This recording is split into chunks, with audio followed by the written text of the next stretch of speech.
Wholeness and balance vibration to everyone. Today is July the 31st. It is Sunday. You have tuned into Esoteric Radio, the ER room for your soul. We have quite a show today. The title of the show today is The Point of No Return, in which we will discuss the highest levels of communication that are available to us. And we will also talk about a journey, an actual, real journey that I've went through, so that other individuals can compare their thoughts and see where they need to be or see where they may have been already. I would like to say before this show that if anyone cannot do this for whatever reason, do not make it another person's fault. Make it your own fault. So that when you are finally ready to do it, there's nothing standing in your way. Today, I personally agreed to slow down the pace somewhat so that everyone could take this trip, not just the people who are fast thinkers or just those who are very steady in thought, but everyone that is tuned in, even those that may be tuning in for the first time. What I would like to say is the path of a shaman or the path of a spiritual guide is to steer the boat that all are traveling on through consciousness for a trip, not for the duration of your existence, but just while you're on a trip. The shaman who has taken that path several times has the ability to, as a tour guide, to show you, hey, this is what we're passing. Hey, that's what's over on to the left. Hey, do you want to get off here or we're going to keep going? And so it's seriously a spiritual duty, not just something that's done over the radio, but something that's done all throughout our existence for men and women to step forward and to begin to take their brothers and sisters into a level of consciousness that they've already been into. And they've made it their responsibility, and in knowing that that reality is better than the one many currently reside in love and in compassion, they go and share that message with others. And they don't just share the message. If they're truly compassionate, they seek and find ways to take others on this journey. That's what we've been doing with our loved ones and many of the different people that we've come in contact with. And many of us have gotten weary of continuously dealing with the uphill battle through consciousness, but we've also seen that it actually benefits us. And that no matter what, if we stop, we will still continue because of our compassion and love for the people. So this particular journey that we're going on is one that I had not too long ago, actually a few days ago, in which I had the opportunity to use my crown chakra and all of the chakras and combine to continuously power the crown chakra or frontal lobe region. And since the last two shows have been steering around communication, and of course our body being the cosmic map of communication also, and that communication really is everything because things begin there first if we can communicate. Then it is most important for us, those of us especially that like to say we can crack codes and ciphers and things of that nature, that any time we breach into a level of more vast communication, we will want to tell others about that because that's communication. When you're talking to someone, you're sharing that communication. So we started to pinpoint that the nose area carried the senses, such as the cat's whiskers, and it could alert you of certain things. And this is, of course, moving above the mouth. And we talked about the eyes and how one can speak with the eyes. And as we continued to go higher and higher, we also started to lose track of what communication could be coming, because, of course, there's communication in the ear with the third ear. But what communication could be coming in and out? How will we be interfacing with this? And with this begins this greatest epiphany about what is actually taking place here on this planet. Now, I've been cited, especially lately, with what appears to be many as an error to calling us gods. And I've come under great turbulence about this, so it's very easy for me to clear this up. Are we gods? Well, according to the cipher and the code, the word God since in the language that's being used, a G is also a J, a G is a I, and a G is a Y. God means Yod. And in Hebrew, this being their first letter of their alphabet, it symbolizes a flame. And in the beginning, it says that the interaction with this planet and Yod was, let there be light. So this even shows us more clues that Yod is thundering, lightning, fire. It just so happens that if you look in the Quranic text, it also says that the jinn were made of smokeless fire, and they lived longer than man. And because the book was split apart from its real counterpart, which was numerically equivalent to the number 19, they missed the part that this fire or this spirit was actually the soul. So I cite those that have been asking me if I'm wrong about saying that everyone is God. Do you have a soul? Because that's what the biggest questions are coming down to now. Do you still have a seed? Can you cultivate your seed? Because if you can, then ye are God. Now, what is God really about? What is the fire, this lofty spirit, the soul? What is it really about? Experience. All of spirituality was communication with spirits. So from that point, when you're having this experience, we have to realize that there always becomes a point where you're getting too much experience. This is a point just like with the Creator creating something new, they can make mistakes. And even like the God in the Bible says, oh, I wish I had never made man. Well, this is the first signification that a God can regret what it does. Why? Or spirit can regret what it does. Because if it's doing it for the first time and it's new, because they're a creator, there's the margin for mistakes. So what happens when the mistakes begin is what they call karma. It's cause and effect. You actually become a major part of the chain reaction that's taking place everywhere. It's just now happening for you. So if you imagine, as we begin this journey, if you imagine that you are sitting on the most magnificent throne that you could ever design in your mind. And as things begin to approach you, because you're in this lofty position, they wish to entertain you. Jester shows up, a couple dogs show up, some weird animals show up. And they start to move and contort and to make their gesture, their dance, as I've been calling it. They start to do their dance. And as you begin to pay attention to one, because with the eyes, the energy is sent from that point. As you begin to pay attention to that one, and it's looking at you and you're looking at it, there's the energy transfer going on, which is what the one that dances is looking for. Now notice the king or the queen that's sitting on the throne is seated. So in that status, you only can generate energy through breathing. So I will ask people to start to breathe. Now, start to breathe deeply, just to calm yourself down. Because this is the beginning of the journey. So what happens is that as a person begins to look at one animal, there's another being even more entertaining. But the other one was so entertaining also, instead of taking your eye off of that particular being, you looked at the other one with another one of your eyes. Because the points of light are infinite. They continue from 144, they continue from different numbers, but it shows that the eyeballs or points of light within a person are just as infinite as the atomic structures inside of them in the cells. So if you can take the attention and divide it, then you can experience both levels of these dancers. And so let's imagine that all of a sudden, after a while, you have 100 eyes, 1,000 eyes open to all of these different things attempting to entertain you. And because you're looking at them, you forget about you. Because for that moment, when you're looking out into something, you're sending out to try to receive.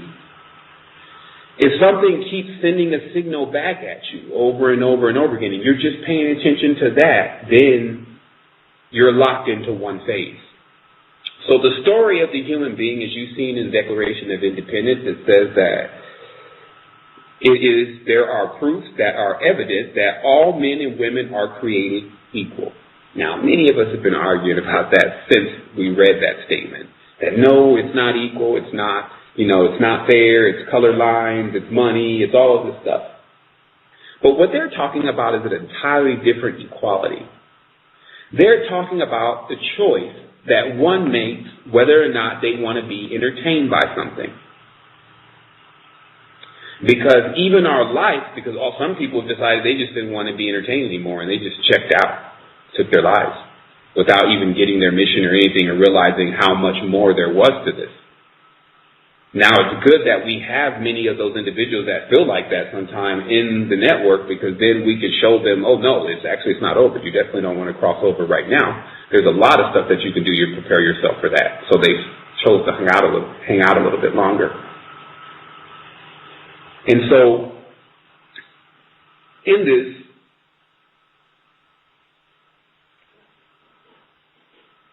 again, coming into this journey, I kind of lost my train of thought there, which I do sometimes when I'm visualizing. But what this is really about now is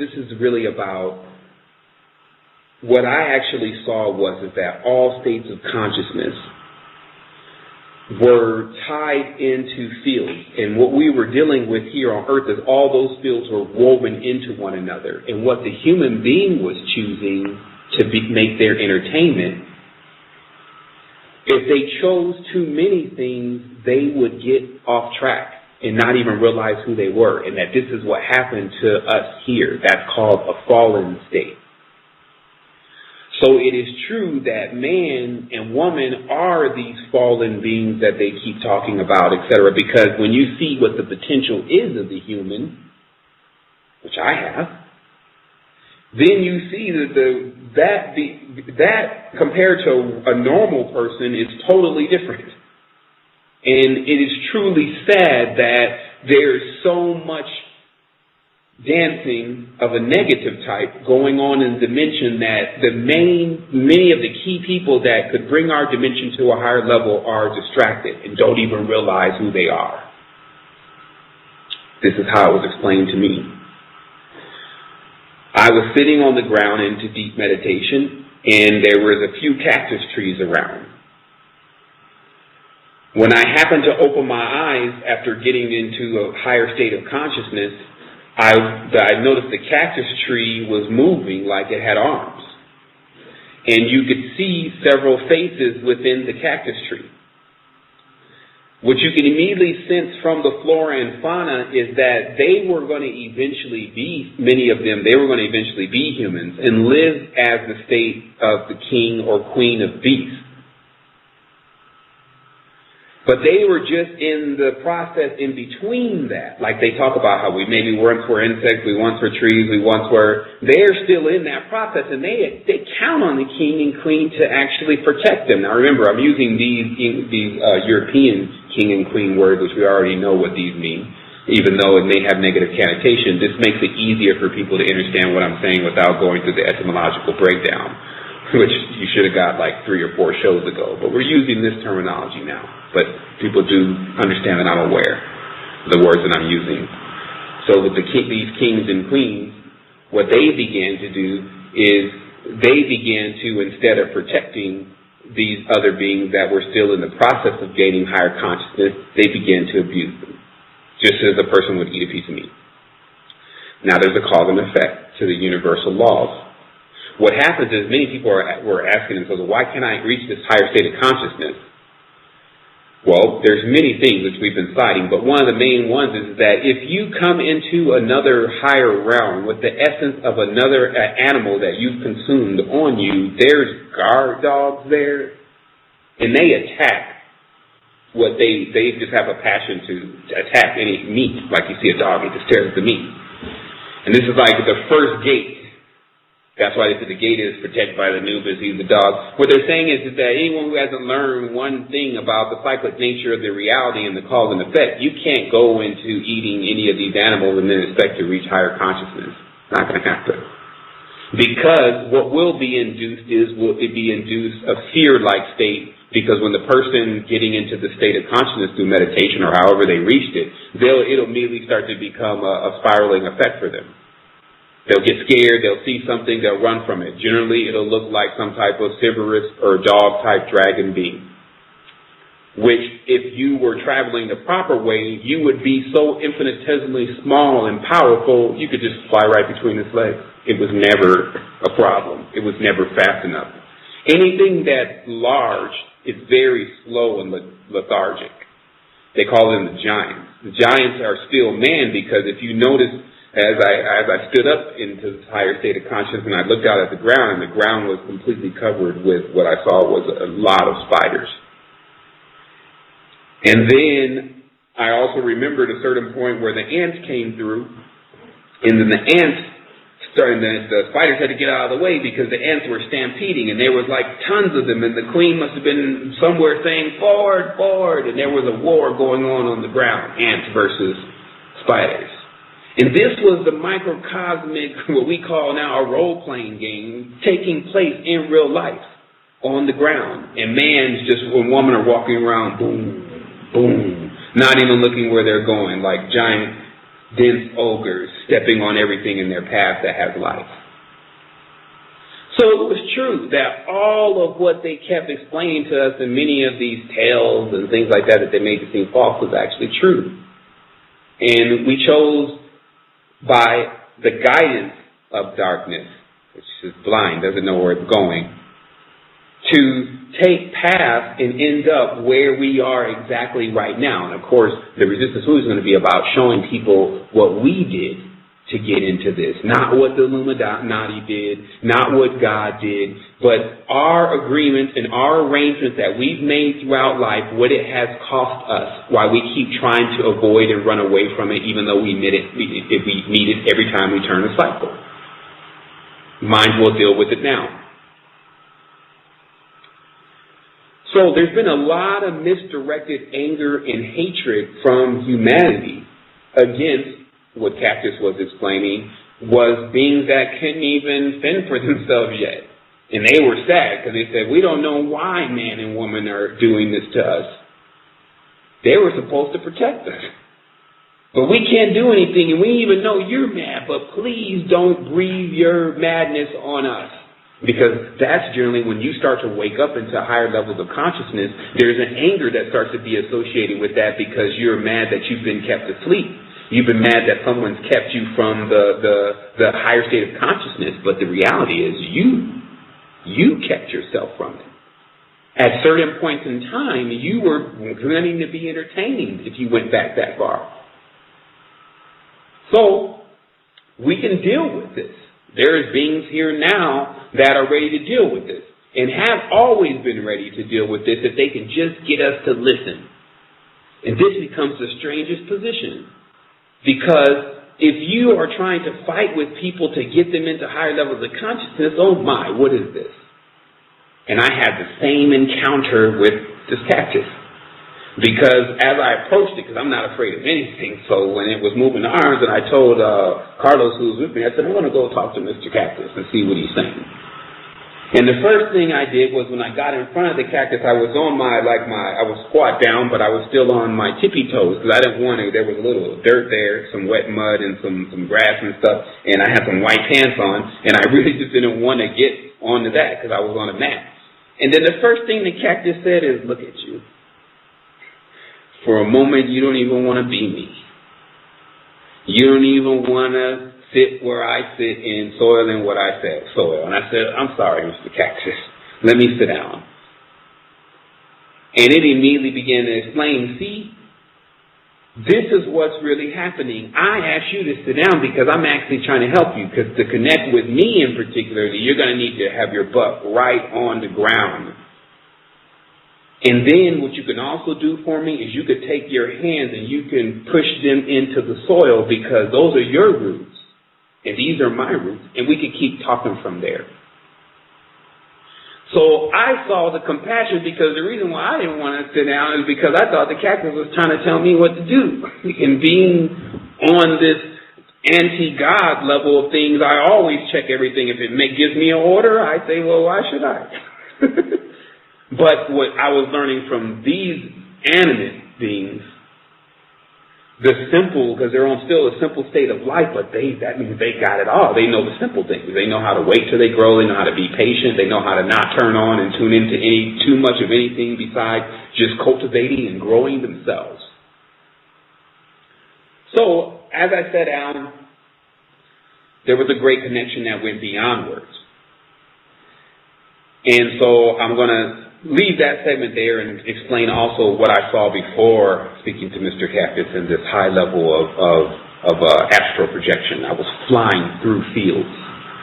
As I'm flying through fields, I only was able to really get this far because I started to realize that as these things were in front of me attempting to entertain me, it was dancers trying to entertain me, dogs with forked tongues, and all sorts of things just everywhere, just trying to entertain. And then I slammed my fist down and I said, I'm God. Quiet yourselves for a moment so I can think, oh my goodness, what's happened? Because I had just realized the difference between reality and actuality. The difference between these other beings entertaining me to a point where I'm tapped in. Because remember, if you're a tapped in being of higher nature, you're not just looking at this like we look at a common inanimate object today, or we look at the TV. You're actually feeling it through this connection with your eyes.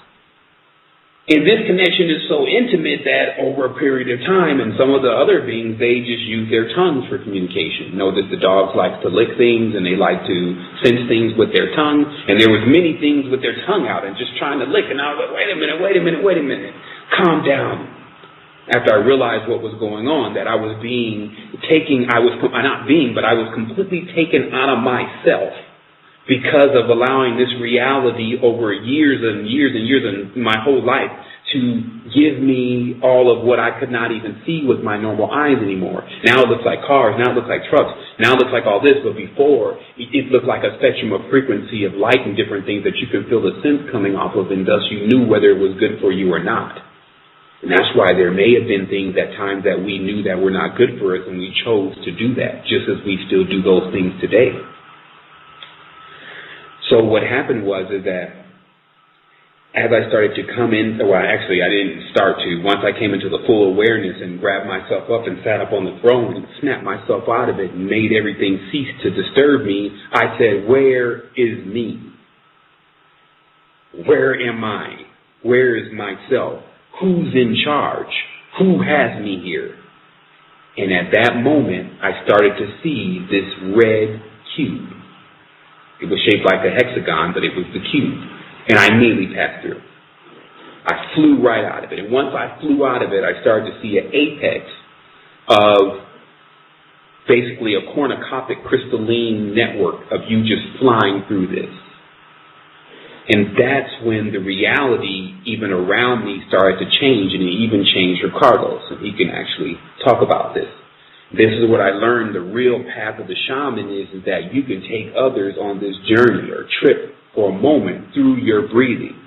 Because I began to notice that as I breathed out, because I was breathing in very large breaths and holding for very long times, and then when I would breathe out, I would expel a complete field of how I was feeling. And that's when I noticed, as I began to pass through all these dark and dank things, what humanity was experiencing because of our altitude.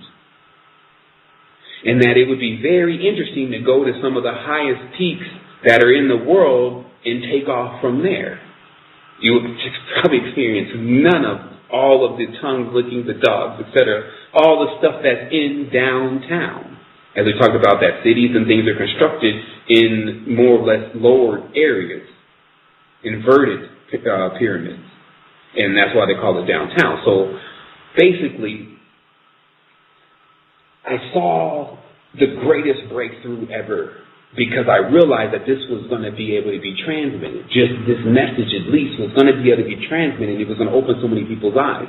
And I also saw that this was like one of the greatest things to ever happen for humanity is the awareness of these abilities and the knowledge and mapping of exactly where we are and how to pass through it.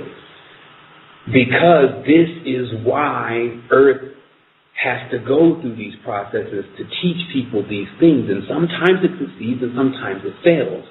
And the only thing that governs whether it succeeds or fails is the time allotted to do it.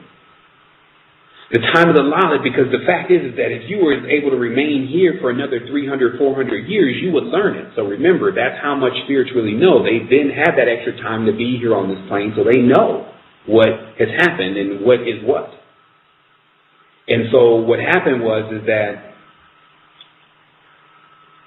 it took me to a whole different level of understanding what exactly we need to do here. And how we can come up with solutions for everyone, not just the resistance, not just the Christians, not just the Illuminati, not just ourselves, but everyone. Because that's what everyone was building for. It was a frequency on top of a frequency on top of a frequency. So it was like man building a ladder, man and woman building a ladder through experiences. And some of the darkest frequencies have to stay there, and they're the foundation. And the people that are actually holding, or the beings that are holding that up, boy, they need help. Because when I was passing through the field, I came into a field that was completely red triangles. And the beings that lived there were so full of hatred. It was as if when I tapped into the field for a moment, I said, "What is this?" And they said, "All those who died in anger." And I got out of there fast. Because the plants that were around me were saying, "Hey man, don't stay in any of those fields, because if you even breathe in those fields, if you breathe out while you're in those fields, you'll breathe them into our reality. Please don't do that." So I started to realize also where many are even trapped, that have gone this far in their states of consciousness but could not pass through because of being encouraged that, "Oh, it's okay, don't worry, you can eat this, you can eat that, you can do this, you can do that. Yeah, we're going to help you with open your third eye. Eat this, let's go to a couple bars, and let's go get a couple girls, and this is modern masonry. Let's go and do a couple things in, your business, so I can show you how to get more money." And then once the guy has done all this, and then his third eye is open, oh my. He's trapped. Because those lords of that region, he doesn't have the knowledge on how to pass through.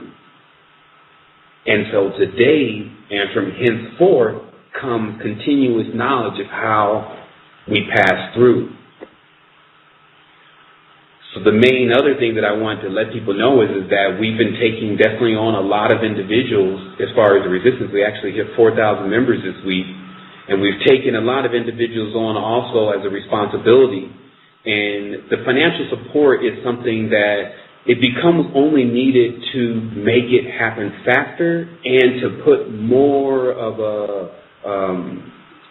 when we do present something, it's polished down very well. Because you got to realize now what we have to do is we have to go back into the matrix, back underneath weird triangle head Mr. Red Pyramid guy, and pull out the people that they have under their dominion, bring them up to a higher state of consciousness, and then once we're strong enough, go back in completely from a etherical level and saturate the red and turn and cool it off, so that they get out of what they were into, which they obligated themselves to, but they were the foundation that we stand on. Does not seeing someone that has really made bad decisions deter one from making bad decisions.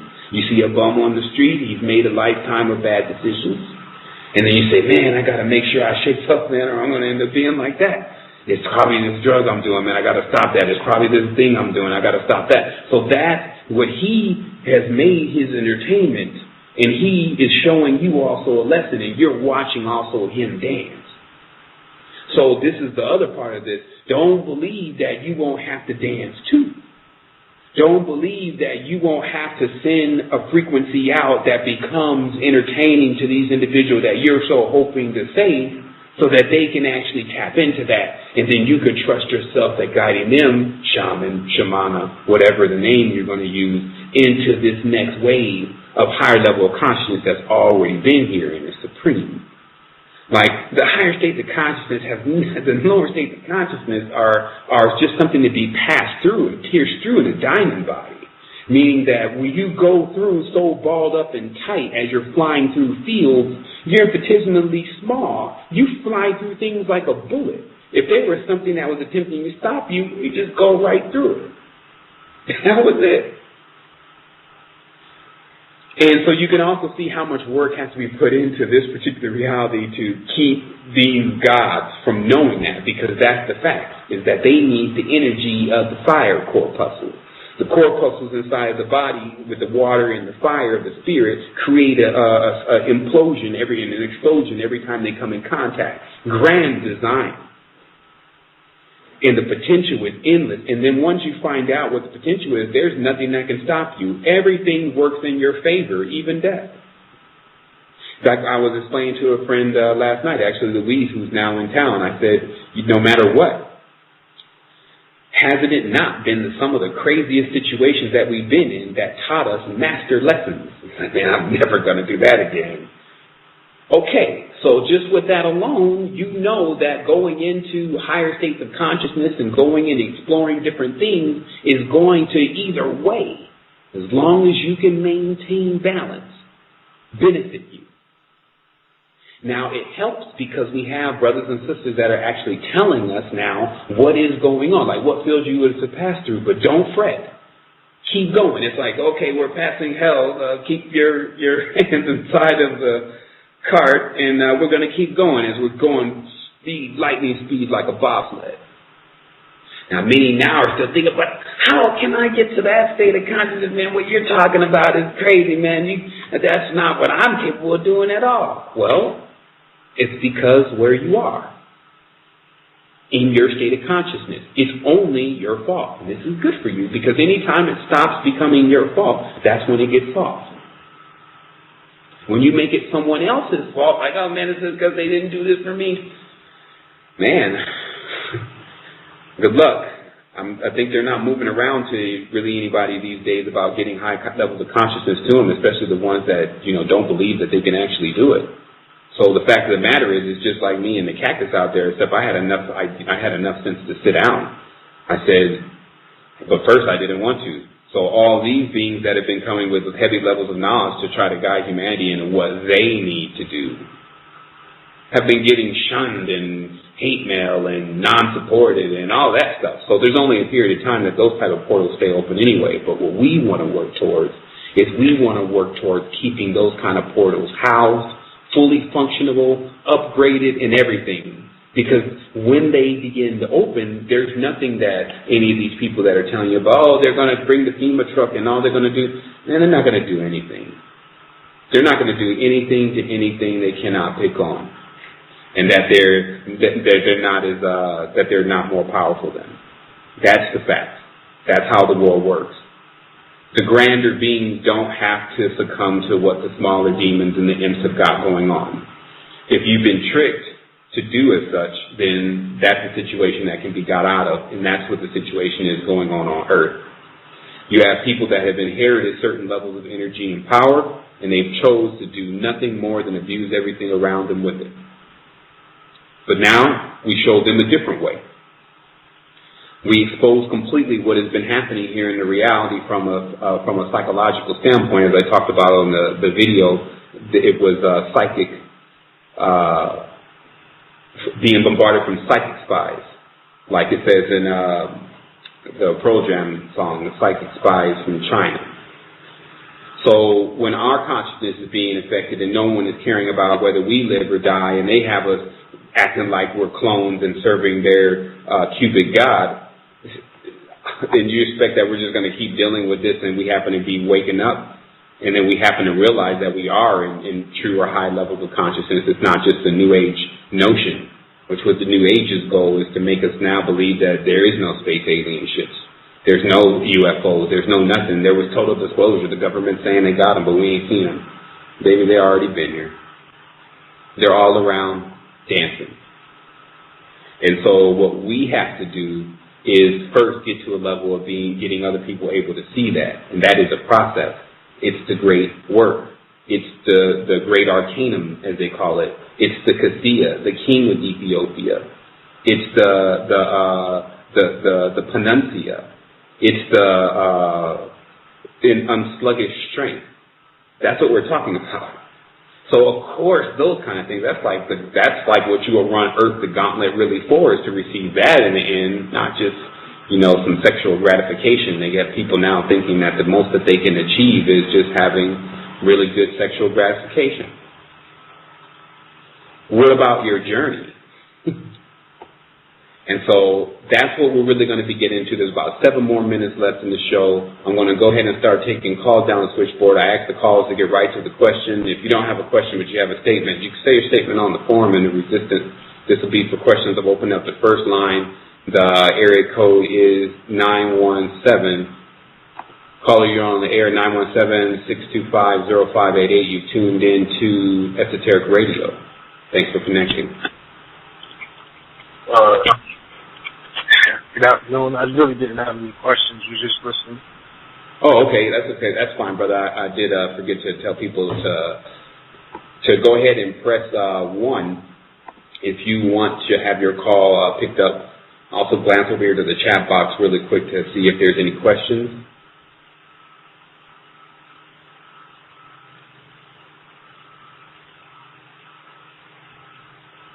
Okay.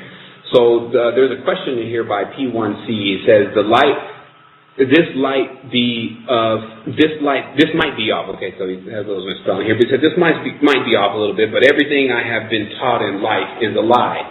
I'm trying to now tackle the Bible. Why would the Bible be any different? The brainwashing is deep. Well, the brainwashing goes so deep is that the Bible, in many aspects, is actually not a lie. It's just the story that they're actually telling is in favor of whoever chooses that culture.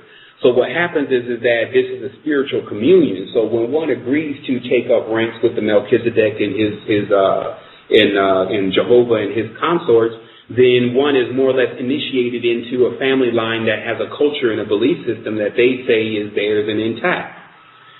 What happens for most individuals anyway, still being grand beings, is that it's basically like God 101. So it says 2 times in the Old Testament that ye are God, so one should not be any confused about that. But if you were just telling me you're a spirit,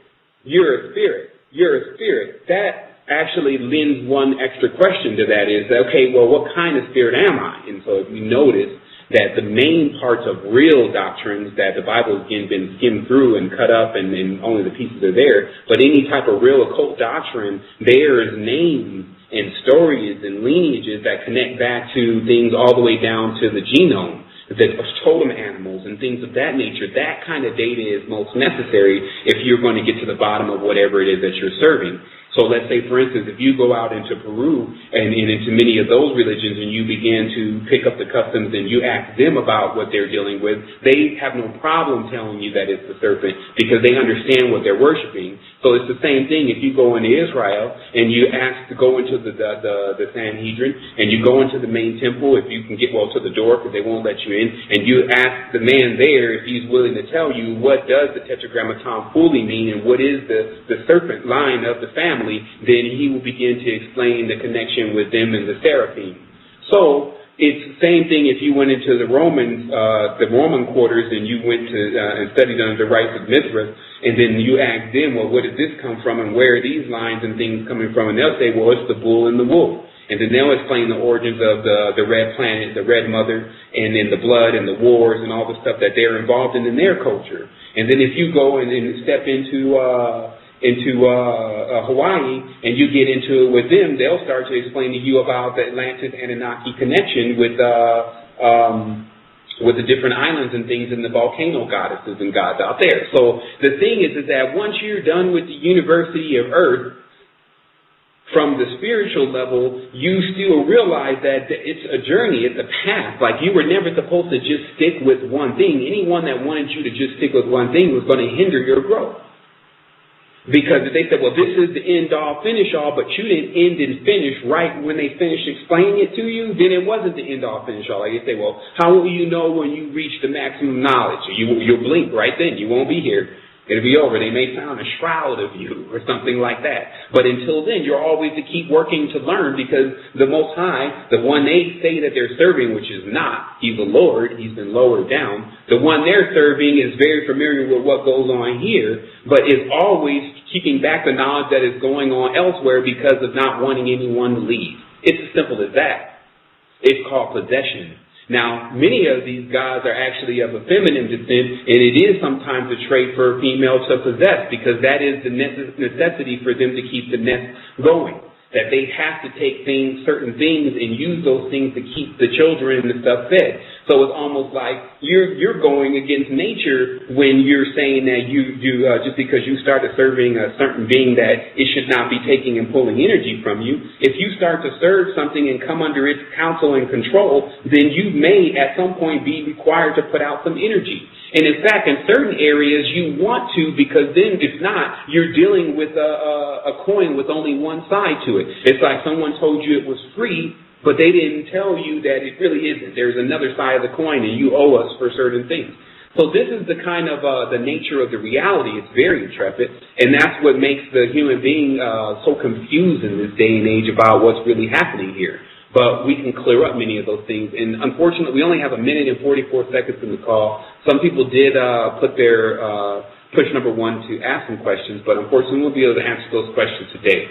I want to thank everyone for tuning in. I also want to let everyone know that we have a lot of new content coming out so that we can get this particularly more clear, as my vision is really clear on what I know is going on here on this planet. And all I'm working to do every day is to try to get everyone else to see that.